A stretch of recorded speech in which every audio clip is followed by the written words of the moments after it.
All right, everybody, how is it going? It is Tuesday, October 23rd, 2018, and it is week 8 of the NFL season, and we got some picks to make, so let's just jump right into week 8 NFL pick'em video as we hope to improve on our overall pick'em for the season and improve on last week's 10-4 results, which was a very good video. I appreciate everybody who watched it. Thank you, and thank you for subscribing. I welcome you if you're new here. Let's jump right into the bye weeks. We got Atlanta. We got Dallas, we got Los Angeles Chargers, and the Tennessee Titans. All these teams are going to be bye this week. You can see if your team has had their bye week recently down below. I go back to week 6. The Lions and Saints won't be on there next week. It'll be a bunch of different new teams because we have week 9 coming up, of course. So, of course, there's only going to be 14 games to pick this week because of the fact that there's 4 teams out, 2 games gone. Let's go into Thursday Night Football, which is coming up quick. We got the Houston Texans hosting the Miami Dolphins in what should be a pretty good matchup of pretty evenly matched teams. I'm going to go ahead and say the Texans will win this with a field goal. I'm not sure if it'll be a game-winning field goal, an overtime fucking field goal, but I'm pretty sure whatever it is, the Dolphins will lose this game by 3 points. I put this more on in a lack of faith of Brock Osweiler than anything else. I think the Texans are also red hot right now, and the Dolphins are kind of struggling. They're going to be without, I believe, Stills and Wilson. So they're without 2 of their better wide receivers for this game. So watch Houston take advantage of that and win this game Thursday night on a short turnaround for these Miami Dolphins. Now let's go to the 1 p.m. games. The asterisks are, of course, for the 9:30 a.m. start time game between the Philadelphia Eagles and the Jacksonville Jaguars. Neither team is really home, but I would say it's the Jaguars that are going to feel at home because they have kind of a weird following out there in London. And this game is, of course, in London. But I don't think that matters as the Jaguars are still going to go with Blake Bortles as the starting quarterback, which is sort of a problem in my opinion. You bench him for Cody Kessler last week because he struggles and continuously struggles. So you're going to run him out there against the Philadelphia Eagles. Why the hell not? Hopefully Carlos Hyde is ready to go and can save your team this week, but I highly doubt he does it. Give me the Eagles 20-15 over the Jacksonville Jaguars. Um, this isn't any kind of like indication that the Eagles are good. This is more indicative of the Jaguars' inability to be good on offense at all. So maybe Bortles proves everybody wrong, but I highly doubt that. Hopefully, and this will be maybe the game where they finally go and get a new quarterback, but I doubt it. They think Fournette and Hyde is going to be the savior of that team, and it's not. This is going to be a very good game, though. The next game that I'm going to talk about, which is the Baltimore Ravens heading down to Carolina to play the Carolina Panthers, 4-3 versus 4-2. This should be one hell of a game. This is a very hard game to decide as well. This one actually took me like 5 or 6 minutes of like going over everything. With the performance I seen by both teams last week, the Panthers' ability to come back and hold teams even if they come very close to scoring on them in return, the Ravens' ability to come back and play against a very good Saints team really surprised me. It gave me a lot of respect for the Baltimore Ravens. I think they're going to win this game in a very, very tight game. This might even be a game-winning kind of situation, or like they stop the Panthers from scoring on a game-winning situation. But give me the Ravens 28-21 over the Carolina Panthers. This one is a toss-up. I think even the odds makers are like, I don't know who's going to win. Pick. And then we have the Bears hosting the New York Jets. I'm pretty sure the Chicago Bears are going to win this game. They looked really good against the New England Patriots. They're a pretty good young football team. The Jets are where the Bears were, I think, last year. Kind of very young quarterback, still getting his feet wet, showing signs of very good, very absolute, showing signs of absolute brilliance, in my opinion, at times is Darnold. And that's coming from a guy who roots for the Patriots. The Jets will be good in a few years, but this isn't their year right now, and I think the Bears are going to kind of school them on defense, get a little bit of revenge for a nasty mouth, like a nasty taste in their mouth from that Patriots game. 24-14 over the Jets. This could be one of the games, though, that goes either way, but I'm pretty sure we're going to go with the Bears over the New York Jets. And then we have a game that this is going to be a fun one. It's probably going to be a shootout, but I don't think the Buccaneers are going to be able to keep up with the Cincinnati Bengals offense, who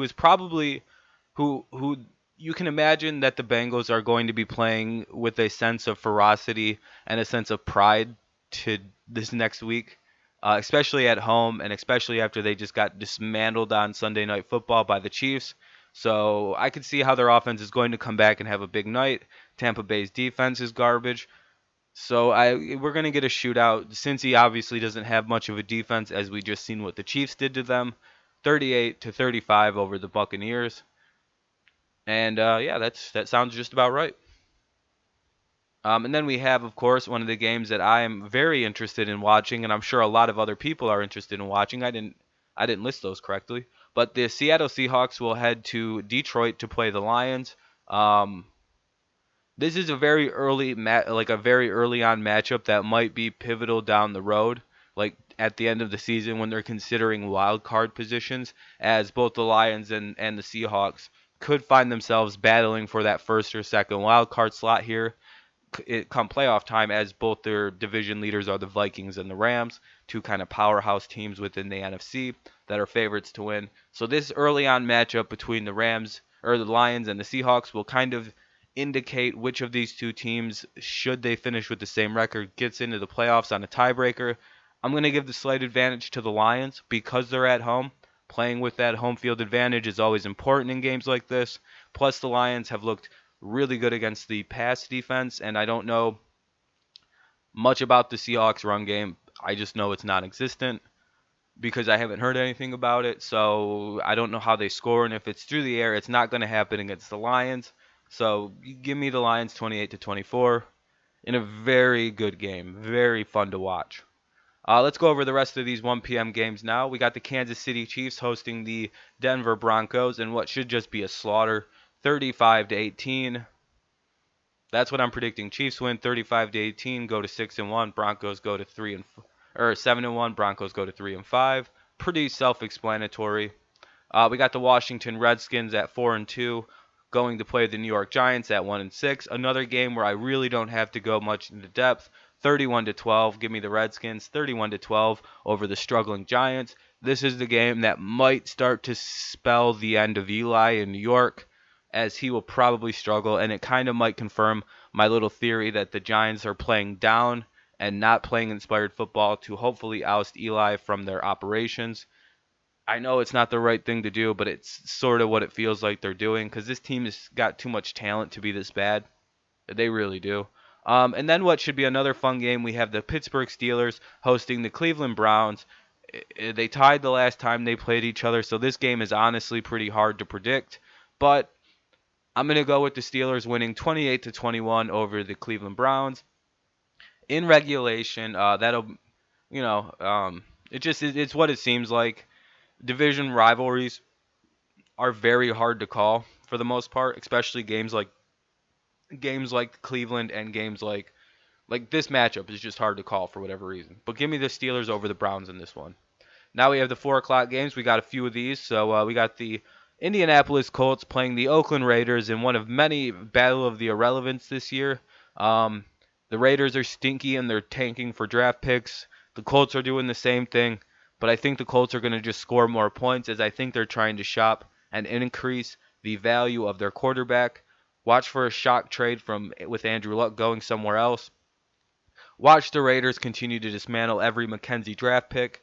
But I think the Colts win 38-20. This Raiders team is bad. They don't care that they're bad this year. They're playing for next year. Fuck it. So, yeah, 38-20.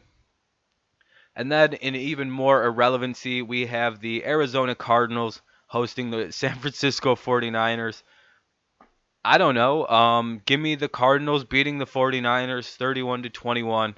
One team will be less shitty, I guess. We'll all be fucking fucked for watching it, though. And here's a game that I hope upsets a lot of you stupid Packers fans. Give me the Los Angeles Rams 49 over the stupid Green Bay Packers 7-17.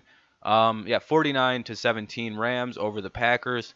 The 3-2-1 Packers, very overrated.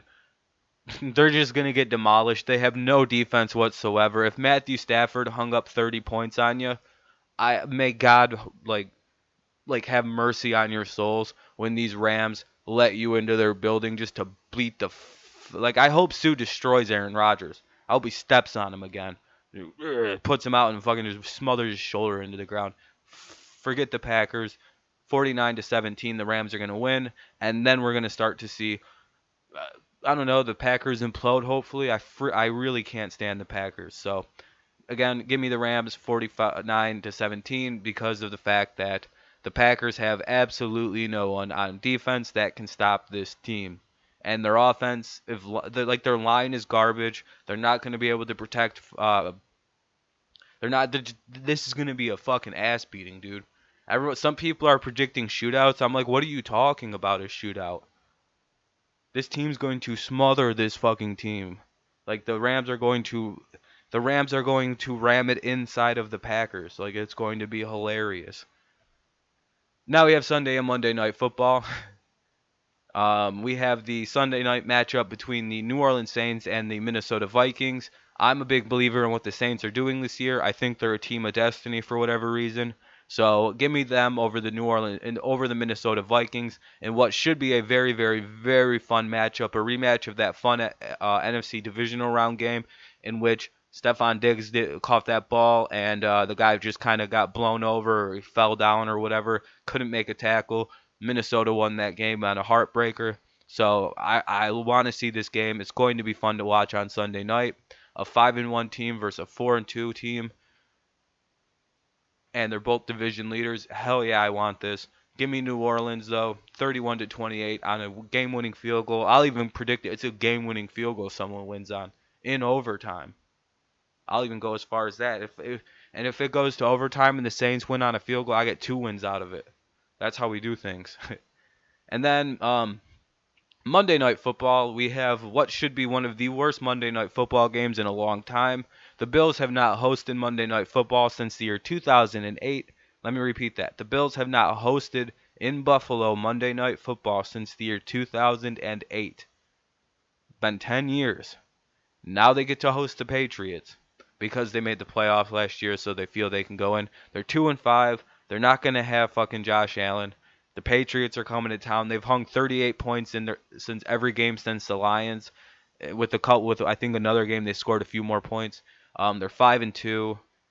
They're out for blood, and I think the Bills they can smell the Bills cut. There's a small cut on the Bills on that Buffalo Bill thing, and the Patriots are moving in on the kill.